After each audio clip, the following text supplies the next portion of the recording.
नमस्कार, मैं हूं आपके साथ प्रदीप आजाद और इस खास पेशकश में आपका स्वागत है। एक बार फिर चर्चा राजस्थान की राजनीति की, क्योंकि इस वक्त राजस्थान की राजनीति यूं तो पिछले कुछ वक्त से कुछ ज्यादा ही चर्चाओं में है। खासकर कांग्रेस और बीजेपी की अगर हम बात करें या केवल अगर हम कांग्रेस की पहले बात करें तो कांग्रेस में पिछले दिनों जिस तरीके से राहुल गांधी की भारत जोड़ो यात्रा लगभग 17-18 दिनों तक राजस्थान में घूमी, राजस्थान के लोगों से मुलाकात की गई, राजस्थान की परेशानियों को जाना गया, ये कहना है राहुल गांधी का। जिस हिसाब से तमाम चीजें यहां पर हुई और उम्मीद जताई जा रही थी 4 दिसंबर से पहले कि राहुल गांधी जब मध्य प्रदेश से राजस्थान में दाखिल होंगे तो शायद राजस्थान की जो तबीयत, सियासी तबीयत जो अभी तक नासाज चल रही थी, शायद कुछ दवाई दे जाए, कुछ दवा का काम कर जाए, लेकिन हुआ कुछ भी नहीं और हालात यूं क्यों रहे। उम्मीद जताई जा रही थी तमाम कांग्रेसी लीडर्स की ओर से, कार्यकर्ताओं की ओर से और आम आवाम की ओर से भी कि इस बार कुछ न कुछ राजस्थान में होना जरूरी है, जरूर होगा, लेकिन कुछ भी नहीं हुआ। बहरहाल इन सियासी मसलों को लेकर लगातार चर्चाओं का बाजार गर्म है कि आखिर कब तक, क्योंकि अब ज्यादा वक्त नहीं। जिस तरीके से राजस्थान के सीनियर लीडर खुद ये कहते हैं कि वाकई हर जमीनी कार्यकर्ता को भी उसके मुताबिक तवज्जो मिलनी चाहिए। कितनी तवज्जो मिली और क्या क्या चल रहा है, आज इसी मुद्दे पर चर्चा होगी। और चर्चा के लिए हमारे साथ मौजूद हैं कांग्रेस के वरिष्ठ नेता सुशील आसोपा जी। बहुत बहुत स्वागत है सर हमसे जुड़ने के लिए। आसोपा साहब, कई बार आपसे चर्चाएं होती रही हैं और इन्हीं कांग्रेस और राजनीति, राजस्थान की सियासत, इन्हीं मुद्दों को लेकर चर्चा रही। अब चूंकि लंबा वक्त हो गया, अब किस स्थिति में पा रहे हैं हम अपने आप को, राजस्थान की राजनीति को, कांग्रेस को, क्योंकि यहाँ पर कई आए और कई चले गए, लेकिन क्या हम वहीं खड़े या कुछ आगे बढ़े? देखिए, राहुल गांधी जी की जो यात्रा हुई और उसमें जिस प्रकार राजस्थान में एंटर करने से पहले राहुल गांधी जी ने वहाँ स्टेटमेंट दिया मध्य प्रदेश में, भाई दोनों नेता पार्टी के लिए एसेट हैं। और यात्रा शुरू होने से पहले भी यहाँ के सी वेणुगोपाल जी जब यहाँ आए और वो वॉर रूम में सारी बात हुई, मीटिंग हुई जी। अशोक गहलोत जी ने भी कहा कि हाँ एसेट हैं सचिन पायलट। और हिमाचल के चुनाव परिणाम के बाद भी अशोक गहलोत जी ने वहाँ कहा कि सचिन पायलट जी ने बहुत मेहनत की हिमाचल के लिए। तो अब ये सारी स्थिति क्यों होती है? वो इसलिए होती है कि राजस्थान में जो विधानसभा 2018 के जो चुनाव हैं जी, उसकी जो पृष्ठभूमि है, 5 साल तक जो इस प्रकार से कांग्रेस पार्टी को यहाँ पे ऑन दी टोज रखा गया, हर कार्यकर्ता को मोबिलाइज रखा गया। खुद सचिन पायलट जी भी पंजों के बल हमेशा रहे, किसी मौके पे जाना हो, किसी भी इवेंट पे जाना हो, इवेंट से मेरा मतलब किसी घटना में, इवेंट वैसा नहीं जो इवेंट मैनेजमेंट वाला इवेंट नहीं जी। घटना पे कहीं से शुरू कर लीजिए। 17,000 स्कूलें वसुंधरा जी ने बंद की, उसका मुद्दा उठाया। क्राइम रेट बढ़ी, उसका मुद्दा उठाया।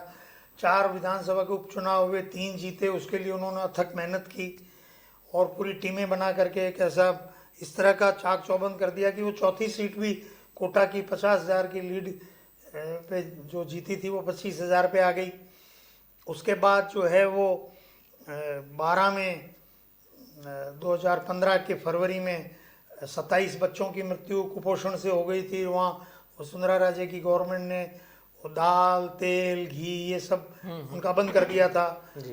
फिर बांसवाड़ा में 90 बच्चों की ऑक्सीजन कमी से डेथ हुई, उस पर जाना हो, या गोगुंदा में 12 लोगों की मृत्यु हो गई कुपोषण से, गंदे पानी से, वहाँ पहाड़ों में बरसात में जाना हो, हर सैनिक का जो शहादत हुई उसको कंधा देने गए, किसानों की आत्महत्या हुई सैकड़ों की तादाद में, हर किसान के घर गए। तो इतनी मेहनत किसी नेता ने अपनी सरकार, पार्टी की सरकार वापस लाने के लिए राजस्थान में कभी की नहीं थी। इसलिए वो तब से जनता की आंखों का तारा बने हुए हैं कि भाई इस नेता को उसका अपना हुकूक मिलना चाहिए, जो हक है, जो उनका अधिकार है। और वो जनता ने चूंकि उनको ही हाथों हाथ लिया इतनी मेहनत करते हुए। अब एक परिवार में भी कोई बच्चा जब मेहनत करके आता है, अगर छोटे से 6 साल के बच्चे को ही माँ कहती जा वहाँ से दूध ले आ, दूध की थैली ले आ, और वो थैली सुरक्षित ले आता है तो माँ बड़ी खुश होती है। ये तो सचिन पायलट जी ने मतलब एक तरह से सिंगल हैंडेडली सारे प्रोग्राम उन्होंने बनाए, नेता उसमें जुटे, वो तो उसके पीछे जुटने ही थे।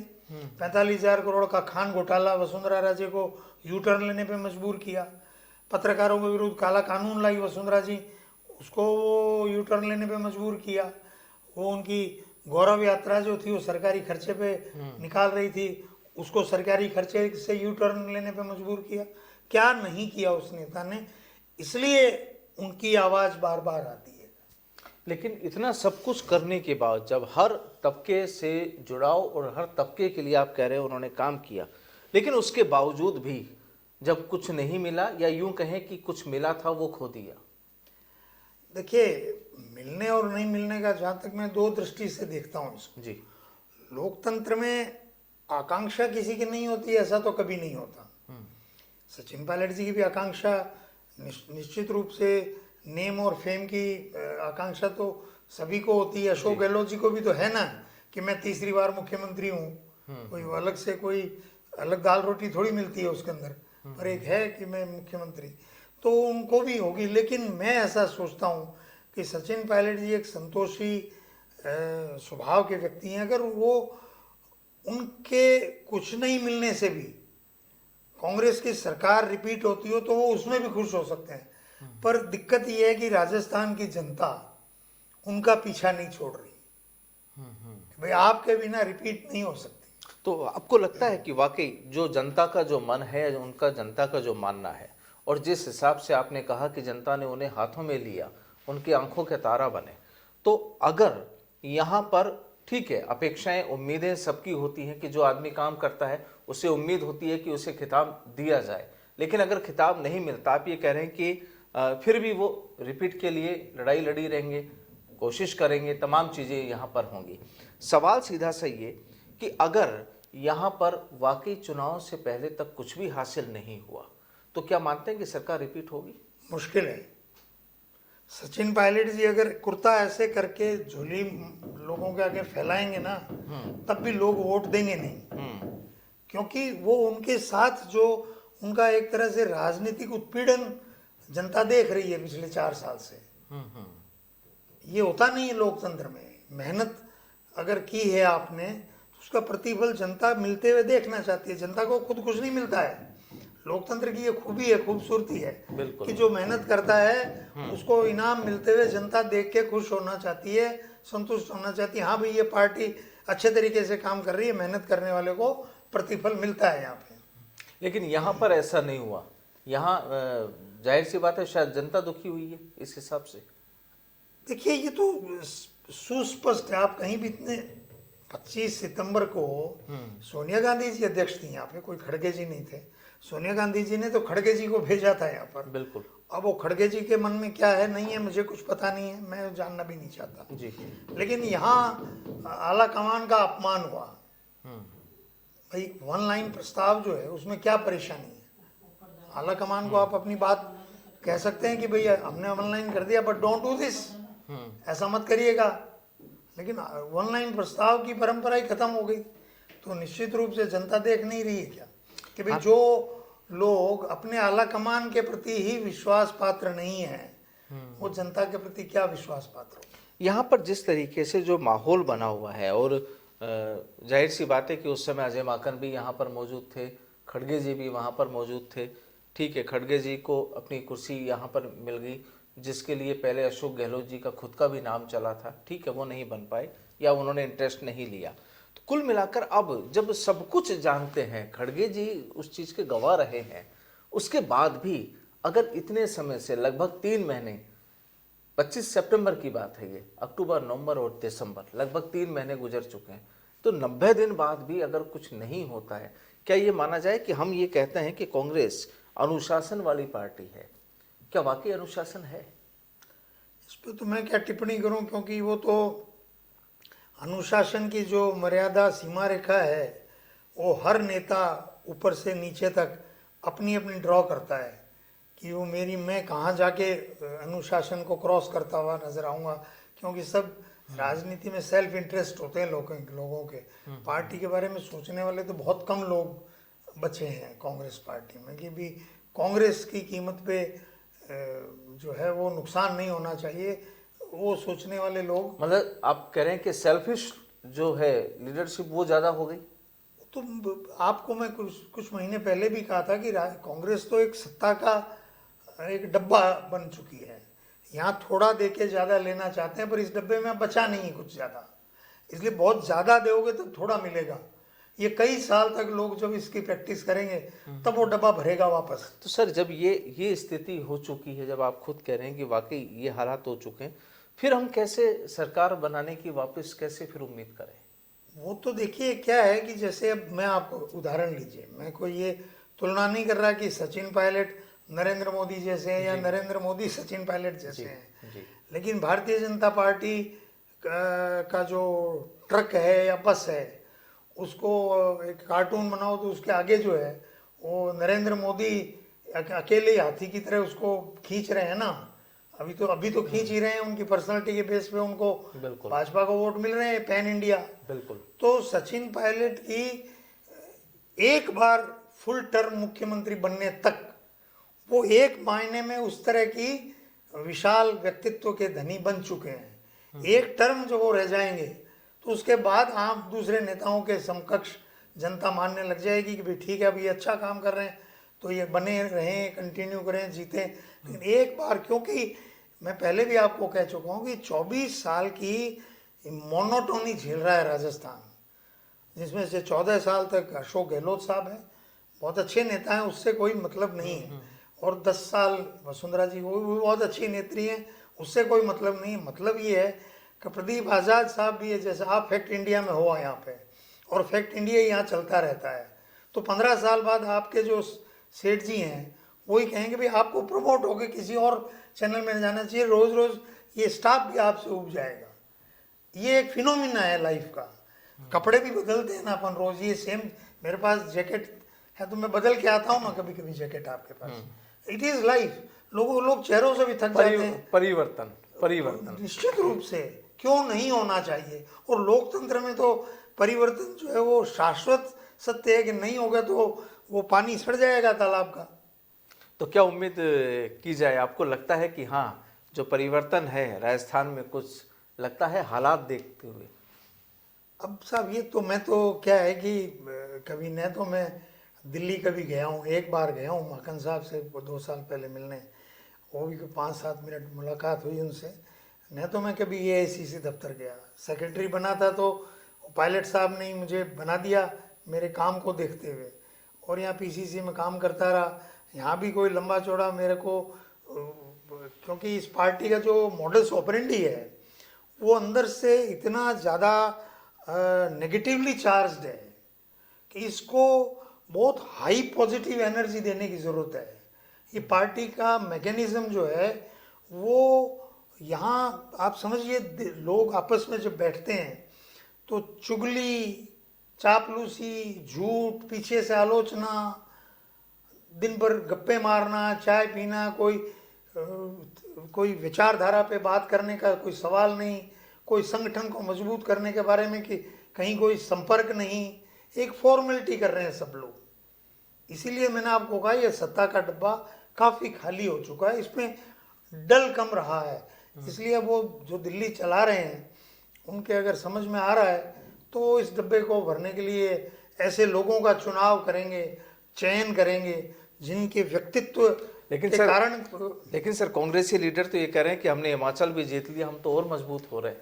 नहीं, इलेक्शन जीतना या हारने से पार्टी के कमजोर होने और मजबूत होने का कोई संबंध नहीं है। इलेक्शन तो प्रियंका गांधी जी और सचिन पायलट जी ने तो वहाँ झमाझम रैलियां की, बिल्कुल, और बघेल जी ने उसमें जो भी उनकी दूसरी भूमिका थी वो निभाई। राजीव शुक्ला जी ने टिकटों के अंदर थोड़ी इम्पार्शलिटी दिखाई। तो वो जो माहौल है वो फिर कितना फर्क पड़ा आप देखिए, 1% का फर्क। आप वहाँ जीते हो कितने डिफरेंस से? 1% से। पिछली बार आप हारे कितने परसेंट से? 7% से। कांग्रेस राजस्थान में आप जीते कितने % से? 0.5% से। तो आधा % वोट क्या होता है? 1.5 लाख वोट भाजपा कवर करके, या आपके नाराजगी से 1.5 लाख वोट कम हो गए तो आप तो हार जाओगे ना। तो मजबूत होने का मतलब क्या है? 1998 में कांग्रेस के वोट आए थे 45%। तब से लेके आज तक 4 का आंकड़ा यानी कि 40 का आंकड़ा कांग्रेस ने कभी नहीं छुआ। बीजेपी तो छू चुकी है 3 बार। वजह क्या है? वजह अब ये सार्वजनिक रूप से कहना उचित नहीं होगा, निजी रूप से समझने की बात है, इशारों में मैं समझा सकता हूँ। भाई कांग्रेस के अंदर इंक्लूसिव पॉलिटिक्स खत्म हो गई, एक्सक्लूसिव पॉलिटिक्स शुरू हो गई। ये मेरा है तो इंक्लूसिव है, ये मेरा नहीं है तो बाहर, यानी सब अपना अपना स्वार्थ देखने वाली बात है। हाँ, जो बड़े नेता हैं वो इंक्लूसिव नहीं है, एक्सक्लूसिव है। उसका है तो बाहर, मेरा है तो अंदर। तो जो बाहर हो गया वो उस 45 से कम ही तो कर रहा है, 45 से 43, 42, 40, 39। लेकिन सर आखिरी सवाल कि जितने भी सीनियर जो आला कमान दिल्ली में बैठते हैं, क्या उन्हें इन चीज़ों की जानकारी नहीं है या चला के उन्होंने आंखें मूंदी हुई है? क्योंकि ये सवाल इसलिए कि आप भी बहुत पुराने कांग्रेसी कार्यकर्ता रहे हैं, आपने भी जिम्मेदारी अपनी निभाई है। जाहिर सी बात है, जो आदमी जहाँ से जुड़ा होता है उसे एक दुख होता है अगर खुद का संस्थान, खुद का पार्टी या कोई भी अगर वो डाउन जाती है तो। उनको मुझे लगता है कि 24/7 काम करना पड़ेगा कांग्रेस को एक ऑर्गेनाइजेशनल लेवल पे लाने के लिए। और वो ये है कि वहाँ जितने राज्य हैं उन राज्यों के लिए एक एक प्रभारी वहाँ पर केवल ऑफिस में बैठाना पड़ेगा, और वो वहाँ बैठ कर के दिन भर उस राज्य का जिसका प्रभार है उसके पास जी। वो वहाँ के जिलाध्यक्षों से बात करे कि आज आपने क्या किया, ब्लॉक अध्यक्षों से बात करे, डेली रिपोर्ट प्रदेश जरूरी है। पदाधिकारियों से बात करे, रिपोर्ट नहीं बात ही करे, तुमने आज क्या काम किया। और उस प्रदेश का जो फील्ड प्रभारी है वो अलग हो, उससे भी वो बात करे कि तुम कहाँ हो, कि मैं राजस्थान में नहीं हूं। क्यों भाई, आप राजस्थान के प्रभारी हो, वहां क्या कर रहे हो, वहां क्यों नहीं हो। ये तमाम चीजें मजबूत बनाने के लिए संगठन को करनी जरूरी मतलब होगी। कांग्रेस का कौन व्यक्ति नीचे से ऊपर तक रोजाना उसका काम का मूल्यांकन हो कि आज उसने क्या किया, फीडबैक जरूरी है। तब जाकर के मेरा मानना है कि कांग्रेस कम से कम 5-7 साल बाद एक भूमिका में मजबूती से आके खड़ी हो पाएगी। राहुल गांधी जो यहाँ रह के गए, क्या आपको लगता है उससे राजस्थान में कोई बेनिफिट मिलेगा इलेक्शन को देखते हुए? देखिए, वो तो राहुल गांधी जी ने खुद ही कहा है कि भाई ये यात्रा तो एक अलग मुद्दों पे है, महंगाई, बेरोजगारी, आर्थिक विषमता और सामाजिक और धार्मिक जो भेदभाव बढ़ रहा है उसके विरोध में उनकी ये यात्रा है।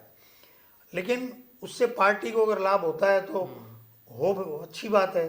तो वो तो पार्टी का जो ऑर्गेनाइजेशन है, कैडर है, उसको कन्वर्ट करने की ज़रूरत है। वो कितना कन्वर्ट कर पाते हैं उसके लिए वही मैंने आपको कई बार कहा कि ढांचा जो है उसका एनालिसिस तो करो कि वो ढांचा में काम करने वाले लोग कितने घंटे काम करते हैं अपनी पार्टी के लिए, या केवल यात्रा में ही शामिल नहीं, रह के और अगर औपचारिकता है। मैं कैटेगोरिकल कह रहा हूं आपको जी। कि कांग्रेस के प्रदेश पदाधिकारी से लेके और ब्लॉक लेवल तक एक रूटीन पार्टी चल रही है। इसमें डेली बेसिस पे कोई ये नहीं बता सकता कि आज हमने इतने नए लोग जोड़े। बिल्कुल। तो वाकई ये काफी एक अहम सवाल है कि जब किसी भी पार्टी या संगठन को मजबूत करने की बात की जाती है तो बहुत बारीक चीजें कुछ हुआ करती हैं, और जाहिर सी बात है कि जिन चीजों को, जिन असल मुद्दों को अगर आप अलग रख देंगे तो फिर ना संगठन मजबूत होगा, ना सत्ता, ना सरकार, कुछ भी मजबूत नहीं होगा। आने वाले टाइम में जो माहौल जो लगातार बन रहा है, क्योंकि राहुल गांधी की यात्रा निकल चुकी और कहा जा रहा है कि अब शायद प्रियंका गांधी भी राजस्थान में दौरे करना शुरू करें। हो सकता है कि चूंकि राहुल गांधी ने जो अपनी यात्रा यहाँ पर निकाली है, पूरे हिंदुस्तान में जो निकाली है, वो कहीं उसकी जो रोशनी है वो धीमी ना पड़ जाए। शायद उसको भी मजबूत करने के लिए नेक्स्ट स्टेप कुछ न कुछ कांग्रेस की ओर से उठाया जाना है। लेकिन बड़ा सवाल ये कि राजस्थान में जो भी कुछ चल रहा है, आखिर इसका एंड, इसका असल वो मुकाम जिससे पार्टी या संगठन मजबूत हो, वो कैसे हो, इस पर विचार किया जाना वाकई बेहद जरूरी है। क्योंकि वक्त आ चुका है वापस एक बार फिर जनता के बीच जाने का, और जहां जनता सीधे सवाल करेगी और अगर जवाब नहीं है तो फिर कोई भी पार्टी हो मुश्किल हो सकती है। बहुत बहुत शुक्रिया सुफा साहब हमसे बातचीत के लिए। आज के लिए फिलहाल इतना ही। नमस्कार।